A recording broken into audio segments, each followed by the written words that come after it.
Bonsoir, bonsoir, shalom. Désolé pour euh, le- le- le- l'erreur technique de tout à l'heure, indépendante de notre volonté. Nous avons dû reprendre la vidéo à zéro. Alors, avant toute chose, nous allons prier. Éternel, mon Dieu, mon roi, nous venons une fois de plus te dire merci pour la vie que tu nous as donnée en cette journée. Merci pour les uns et les autres qui seront connectés ou qui sont connectés. Merci pour euh, la connexion. Merci parce que tu prends contrôle de tous les problèmes techniques. Père, je me lève contre tous les raisonnements et tous les fondements sataniques qui empêchent à tes enfants d'écouter, mais surtout de mettre ta parole en pratique. Seigneur, je viens renverser toutes ces forteresses afin que la parole qui sortira porte les fruits dans les cœurs de tes enfants. Au nom de Jésus, nous avons prié. Amen. Alors, une fois de plus encore, shalom, shalom. Merci de partager, merci de vous connecter. En ce jour béni, nous voulons rapidement et brièvement parler d'une histoire que beaucoup d'entre nous connaissons déjà. Et si je devais intituler ou thématiser notre rencontre de ce soir, je dirais, y a-t-il rien d'étonnant pour l'Éternel? Y a-t-il rien d'étonnant? Y a-t-il rien qui soit étonnant de la part de l'Éternel? Y a-t-il rien qui soit étonnant de la part de l'Éternel? Alors, nous sommes dans le livre de Genèse, le chapitre 18, à partir du verset 1 jusqu'au verset 14. Vous pourrez lire à la maison. Alors, l'histoire, c'est l'histoire de Abraham. Nous connaissons tous Abraham. Abraham est un ancien idolâtre, son père étant fabricant et des idoles. Tu ne peux pas fabriquer quelque chose que tu n'adores pas. Donc, Abraham sortait donc de ce milieu et Dieu lui dit quitte la maison de ton père, en réalité vers une destination que lui-même Abraham ne connaissait pas. Mais à cause de la foi qu'il avait en Dieu, il se leva, il prit sa femme et il partit. Et dans sa marche, il s'est rendu compte que sa femme Sarah n'arrivait pas à avoir d'enfant. Alors, ils ont voulu prendre des raccourcis avec Agar qui a donné naissance à Ismaël. Sauf que Dieu, le plan de Dieu pour Abraham n'était pas Ismaël, mais c'était Isaac. Alors d'entrée de jeu, j'ai envie de te dire que rien n'est étonnant, rien n'est impossible à l'Éternel. Ce que Dieu dit qu'il va faire, il le fera.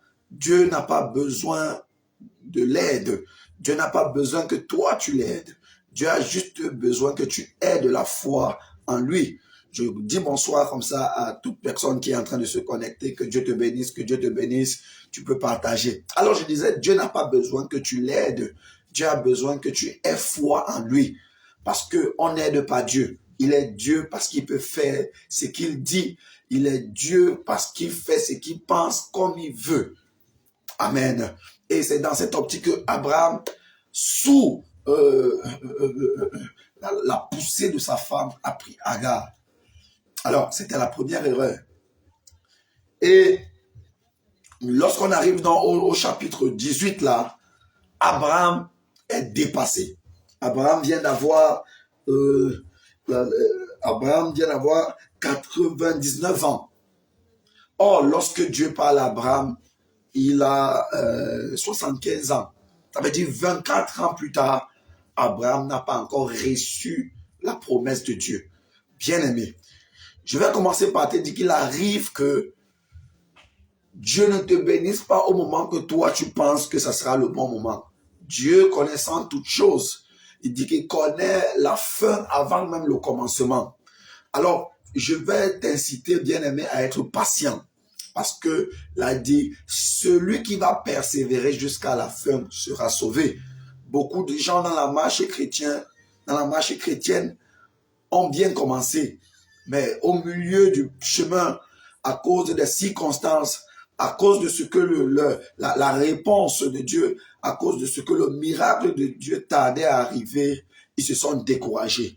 Bien-aimé, même si tu n'as pas encore reçu ce pourquoi tu attends de Dieu, persévère encore. Si tu as persévéré déjà 10 ans, je vais te dire que persévère encore. Parce que ce que Dieu a dit, il accomplira en son temps. Sa main n'est pas coûteuse pour agir. Amen. Et ne te dis pas que tu es maudit. Non, Dieu connaît le bon moment.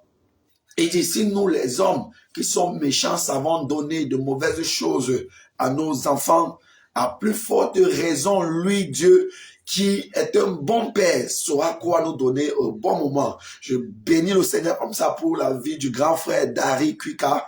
Bienvenue, grand frère, que Dieu te bénisse davantage dans ce que tu fais. Donc, alors Abraham était donc assis à l'entrée de sa maison regardant. Je vois comme ça quelqu'un qui est assis et il a l'impression qu'il est dépassé par les événements. Je vois quelqu'un qui pense que pour lui c'est fini, quelqu'un qui regarde derrière, quelqu'un qui regarde devant, quelqu'un qui regarde en haut, quelqu'un qui regarde en bas et ne voit aucune issue. Ah mon frère, laisse-moi te dire, Abraham, à un moment de sa vie, a été dans cette période. Alors, scientifiquement, nous savons que à un certain âge, l'homme ne peut plus concevoir ou la femme ne peut plus concevoir. Et quand Abraham a 99 ans, Sarah a 89 ans. Waouh! Et scientifiquement parlant, pour elle, c'était déjà fini.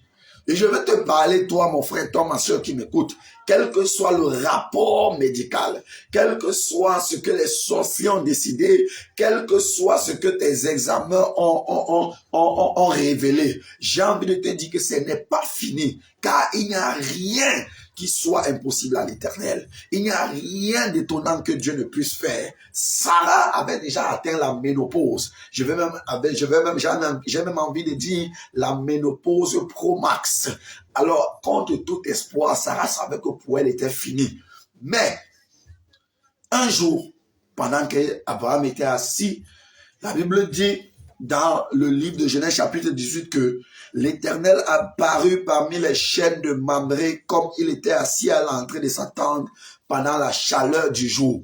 Alors la chaleur du jour représente un moment où le confort n'est pas, un moment où on est mal à l'aise. Lorsqu'il fait chaud, on n'est vraiment pas à l'aise. La chaleur du jour représente les épreuves de la vie, représente les circonstances difficiles de la vie, représente le manquement. La chaleur du jour représente les malédictions. La chaleur du jour représente tout ce qui ne marche pas dans ta vie. Mais la Bible dit, Abraham était assis espérant contre toute espérance. Ne perds pas espoir, car là où il y a la vie, il y a l'espoir. Alors, je disais donc, la chaleur du jour représente toutes ces choses qui ne sont pas conformes à ce que toi tu voudrais que les choses, à la façon dont tu voudrais que les choses soient. La chaleur du jour représente toi, cet élève, cet étudiant qui a beaucoup fréquenté, mais tu n'arrives pas à trouver un bon emploi. La chaleur du jour représente cette femme qui est belle, qui a tout ce qu'il faut pour qu'un homme l'épouse, mais ne parvient pas à être marié. La chaleur du jour représente toi qui travailles comme l'éléphant, mais mange comme la fourmi. La chaleur du jour représente toi, cette personne qui travaille, mais ne connaît pas la promotion. La chaleur du jour représente toi, cette personne. À chaque fois que tu as l'argent, bienvenue la maladie, bienvenue des situations qui vont faire sortir ton argent. Mais j'ai envie de te dire, malgré la chaleur du jour, en fait, c'est au milieu de la chaleur du jour que l'Éternel apparaîtra. Ah, ça me rappelle l'histoire de Shadrach, Meshach, Abednego, lorsqu'on les a jetés au milieu de la fournaise ardente. La Bible dit que le quatrième homme est apparu, parce qu'il y a une dimension où Dieu apparaît lorsque ça commence à chauffer, lorsque les situations de ta vie commencent à te chauffer. J'ai envie de te dire que c'est là où Dieu apparaît, parce que le feu ne peut pas brûler Dieu. Ah, lorsqu'on a jeté Shadrach, Meshach, Abednego dans le feu, la Bible dit tellement ça chauffait que ceux qui les ont jetés sont morts en premier. Laisse-moi te dire, il peut arriver que tu traverses la chaleur du jour. Mais si une main satanique, si quelqu'un, quiconque est responsable de la chaleur du jour dans ta vie, j'ai envie de te dire qu'il va mourir avant toi. Oui, j'ai envie de te dire qu'il va passer avant toi. Quel que soit ce qu'il a prévu, ça va d'abord l'arriver avant de t'arriver. Alors la Bible dit que il leva les yeux et il regarda. Bien-aimé, lorsque tu es déjà au fond de la chaleur, lorsque le désespoir t'a déjà criblé, tu n'as qu'une seule solution, lever les yeux. Je disais la dernière fois, le secours vient des hautes montagnes. Ah, Daniel était dans la fosse au lion, et lorsqu'il était dans la fosse au lion, Daniel levait les yeux en regardant le ciel. Joseph était dans la fosse en disant que, oh, d'où me viendra le secours? Mais laisse-moi te dire que lorsque tout est compliqué, lorsque tu ne sais plus vers qui te tourner, mon frère, ma soeur, lève les yeux. Parce que le secours vient d'en haut. La Bible dit qu'il leva les yeux. Bien-aimé, ne baisse pas les yeux. Ne marche pas la tête basse. Ne marche pas la tête basse. Lève les yeux vers le ciel. Lève les yeux vers le ciel, car le secours est toujours disponible. Dieu peut faire semblant d'être silencieux. Dieu peut faire semblant de ne pas t'écouter un temps. Mais lève les yeux vers le ciel, car le secours vient de l'Éternel. Et voici, 3 hommes étaient debout près de lui. D'où ces hommes venaient, on ne connaissait pas. Comment ils ont fait pour arriver près de lui, on ne connaissait pas. Laisse-moi te dire, lorsque le Dieu entre en scène dans ton dossier, comment la situation se décante, comment la solution arrive, comment l'intervention arrive, ce n'est pas le plus important, c'est que la solution arrive seulement. Ah, ne cherche pas à savoir comment Dieu va faire pour donner la solution à ton problème. Sache seulement que Dieu va donner la solution à ton problème. Oh, tu me donnes un bon amen là. Donne-moi un bon amen. Alors il dit, les 3 hommes étaient debout près de lui. Quand il les vit, il courut devant eux depuis l'entrée de sa tente et se prosterna à terre. Et je vais bénir le Seigneur. Alors, une chose qu'Abraham commence par faire, c'est que personne ne dit à Abraham que ces hommes sont différents. Personne ne dit à Abraham que ces hommes sont des anges. Mais Abraham avait le discernement. Bien-aimé enfant de Dieu, tu as besoin dans ta marche chrétienne d'avoir le discernement.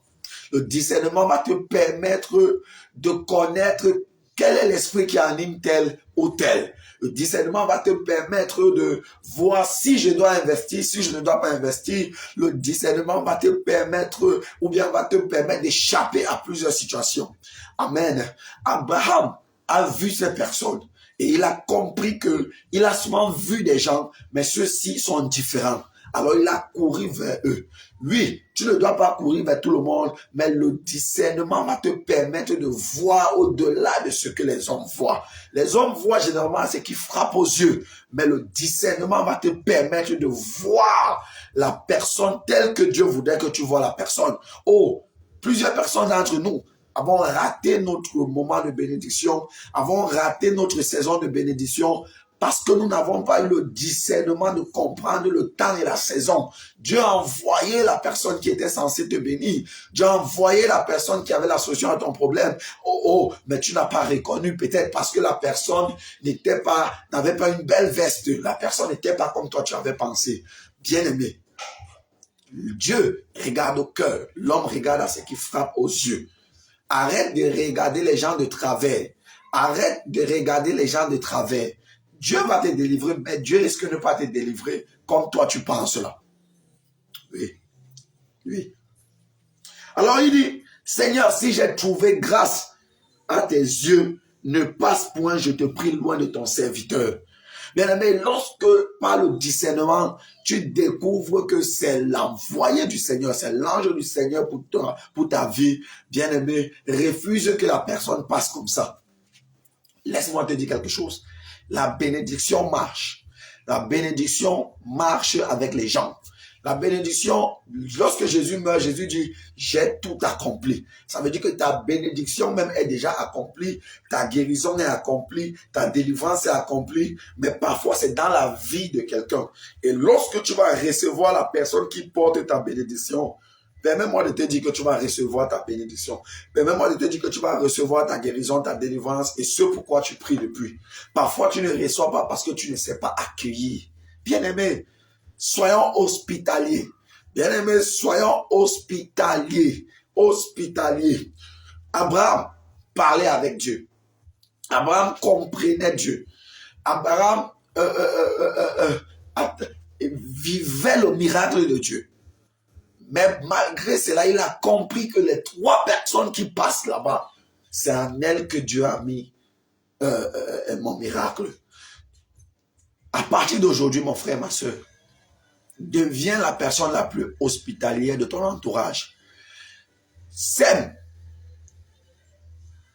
Donne à chaque fois que tu as la possibilité de donner. Fais le bien à chaque fois que tu as la possibilité de faire le bien. Que la méchanceté des hommes, que l'incrédulité des hommes, que la dureté, l'hypocrisie des hommes ne te fasse pas devenir méchant. Non, non. Si Dieu te met dans le cœur de donner, même si la personne pense qu'elle veut t'escroquer, donne. Donne, parce qu'un bienfait ne se paye jamais. Un bienfait ne se paye jamais. Donne à chaque fois que tu as la possibilité de donner.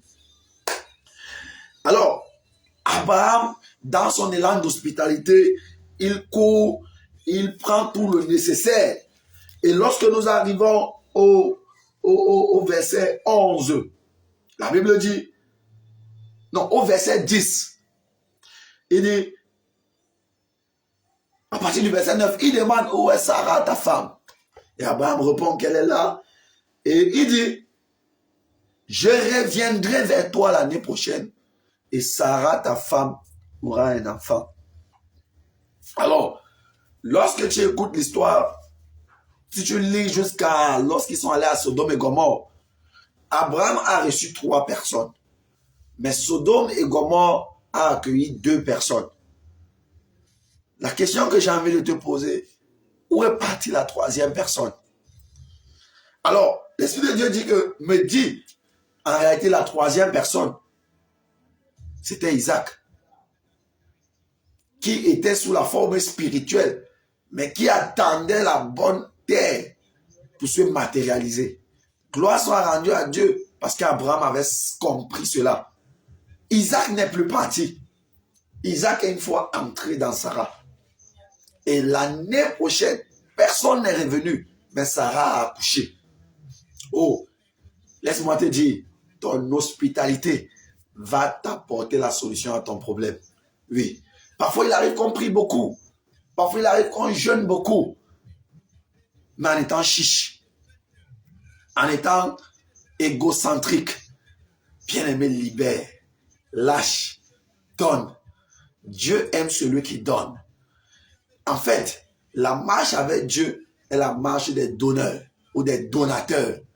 Dieu lui-même, lorsque le monde a été perdu, égaré, la Bible dit, car Dieu a tant aimé le monde qu'il a donné son Fils unique.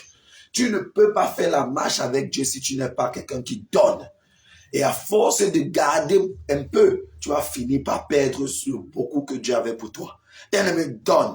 Bien-aimé, donne. Donne.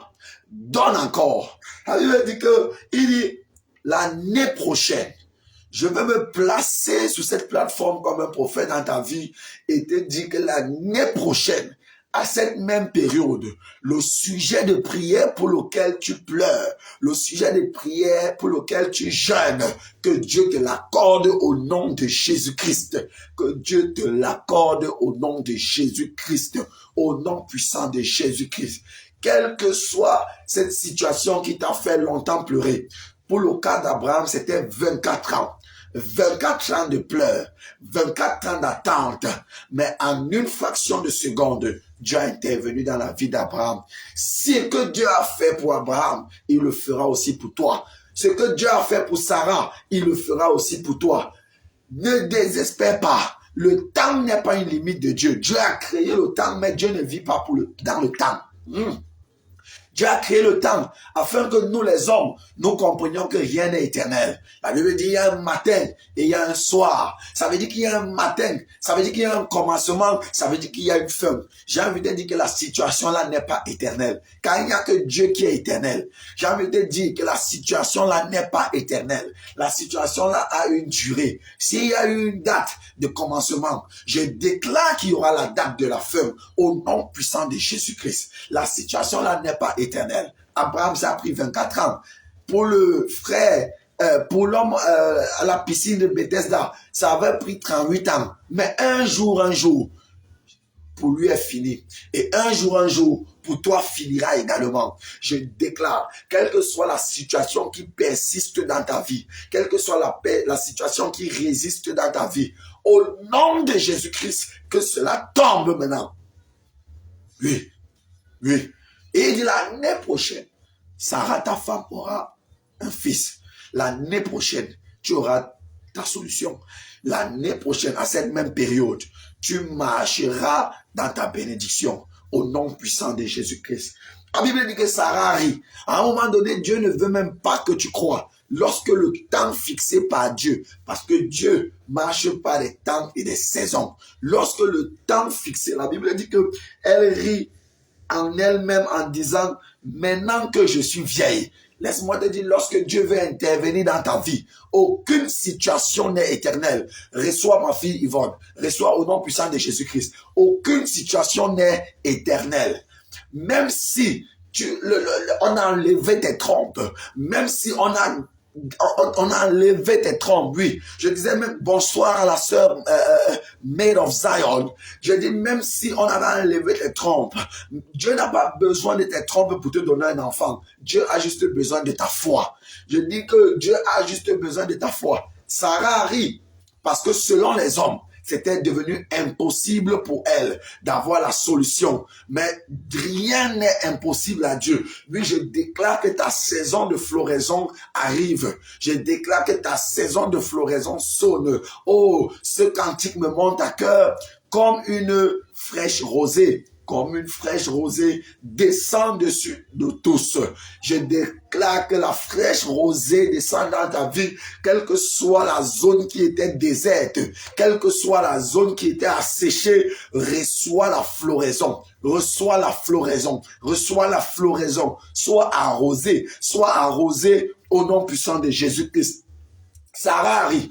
Sarah n'a pas ri parce qu'elle ne croyait pas réellement, mais Sarah rit parce qu'en réalité, selon les hommes, c'était fini pour elle. Même si les hommes ont déjà mis le point final dans ta vie, laisse-moi te dire, Dieu va mettre un nouveau point en haut, ça va devenir 2 points, ouvrez les guillemets, ce qui signifie le début d'une nouvelle histoire. Je veux te dire qu'une nouvelle histoire commence dans ta vie. Quels que soient les anciens qualificatifs que les hommes t'ont donnés, ce n'était pas ta vie. Oui, on va t'appeler prostituée, on va t'appeler bandit, on va t'appeler voleur, c'est le passé. Et ils ont mis fin point final à ta vie. Non, Dieu met 2 points et les guillemets s'ouvrent. Lorsque les guillemets s'ouvrent, c'est toute une nouvelle histoire. L'histoire d'Abraham a commencé de nouveau avec Isaac. Parce que Dieu, le plan de Dieu devait s'accomplir avec Isaac, pas avec Ismaël. Ton Isaac, tant qu'il n'est pas encore venu, il ne peut pas avoir un point final à ta vie. Non, non, non. Sarah rit. Ah, certainement, tu dis l'homme de Dieu parle. Chaque fois, les hommes de Dieu parlent toujours comme ça. Mais rien n'arrive. Mais je veux te dire, le temps est arrivé. La Bible dit, au moment fixé. Ah, il y a un moment fixé pour cette situation. Il y a un moment fixé pour le célibat que tu subis aujourd'hui. Il y a un moment fixé pour la maladie. Il y a un moment fixé pour la pauvreté. Il y a un moment fixé pour le chômage. Il y a un moment fixé pour la sécheresse. Le moment fixé est arrivé dans ta vie au nom de Jésus-Christ. Reçois ma fille Faith. Reçois, ainsi que ton nom dit que tu as la foi. La Bible dit que si nous avons une petite foi, nous dirions à cette montagne, ôte-toi de là.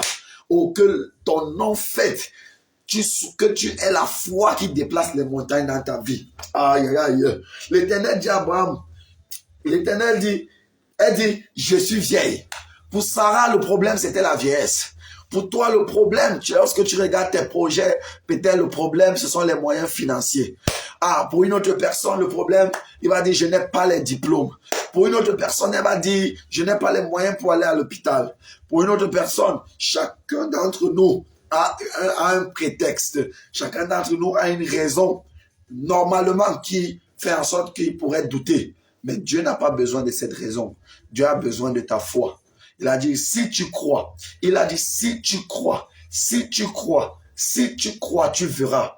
Si quelqu'un croit, il verra. Toi qui es en train d'écouter la vidéo, si tu crois, tu verras. Je dis, si tu crois, tu verras au nom puissant de Jésus-Christ. Au nom puissant de Jésus-Christ. Au verset 14, Dieu dit, y a-t-il rien qui soit étonnant de la part de l'Éternel? Au temps fixé, je reviendrai. Que le Seigneur vienne puissamment dans ta vie pour agir. Au nom puissant de Jésus, je brise toutes les barrières d'incrédulité, je brise toutes les barrières d'incrédulité, je brise toutes les fondations sataniques qui t'empêchent de croire, je brise toutes les plateformes sataniques qui t'empêchent de recevoir au nom puissant de Jésus-Christ. Oui, que la foi audacieuse te fasse recevoir des bénédictions audacieuses, une bénédiction que les hommes verront et ils diront que ça, c'est le doigt de Dieu. Je vais prier pour toi. Merci Seigneur pour cette parole. Merci Seigneur pour cette parole. Merci Seigneur pour cette parole. Merci Seigneur pour cette parole qui est sortie. Merci Seigneur pour les cœurs qui ont écouté. Merci Seigneur pour les oreilles qui ont entendu. Je prie maintenant que tu interviennes dans la vie de chacun de ces enfants. Quiconque, Seigneur, croira, fait qu'il voit au nom puissant de Jésus-Christ. Seigneur, quiconque croira, fait qu'il voit au nom de Jésus. Je me lève contre tous les autels sataniques qui retiennent, qui empêchent que les enfants, tes enfants ne voient. Au nom puissant de Jésus, que ces autels soient renversés au nom de Jésus-Christ. Seigneur, agis. Tu l'as fait pour Sarah, tu l'as fait pour Abraham. Toi qui es le Dieu, le même hier, le même aujourd'hui et le même éternellement, tu le feras pour nous. Bien-aimé, sans toi béni, shalom, shalom. Que Dieu te bénisse. Partage la vidéo. Partage. Pour une prochaine édition, invite quelqu'un et que Dieu te bénisse encore. Shalom.